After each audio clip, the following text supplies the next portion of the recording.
Alors, Stéphane, restons dans les stratégies d'intégration parce que toi, moi, nous recevons beaucoup de messages. Là.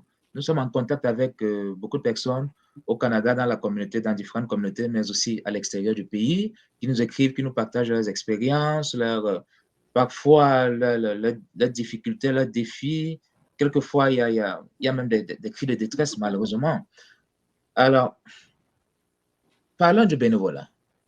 Parce que je crois que c'est une stratégie, à mon avis, hein, dont je parle depuis des années, toi aussi, mais qui est malheureusement très incomprise par, il me semble, la majorité des immigrants.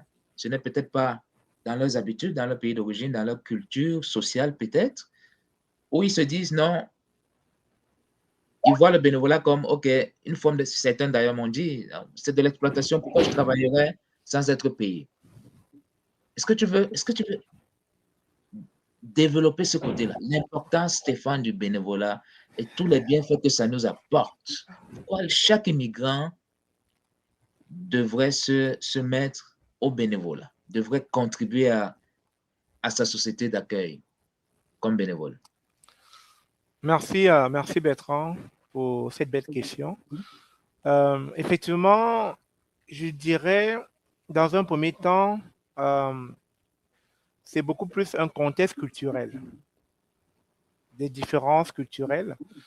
On est, on vient d'un continent, pour être beaucoup plus spécifique, on vient d'un pays, le Cameroun, pour certains la Côte d'Ivoire, Bénin, etc., où le bénévolat n'est pas un mot qui est très souvent mis en avant, ou peut-être très mal expliqué. Et quand on arrive ici, il faut comprendre qu'il y a beaucoup d'enjeux. Quand un immigrant quitte son pays d'origine pour venir au Canada, il sait qu'il vient à la guerre. Il vient au combat, il est au front, Il vient au front, il vient se se battre, chercher, comme on dit il encore vient se parfois. chercher, il vient faire de l'argent.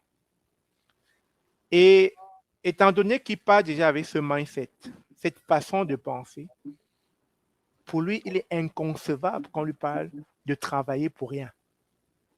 Ça n'a pas de sens. Parce que son mindset est clair, je viens me battre.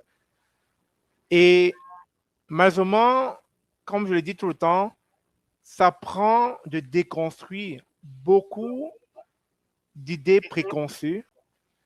Et quand on arrive ici, il va falloir déconstruire et apprendre à réapprendre.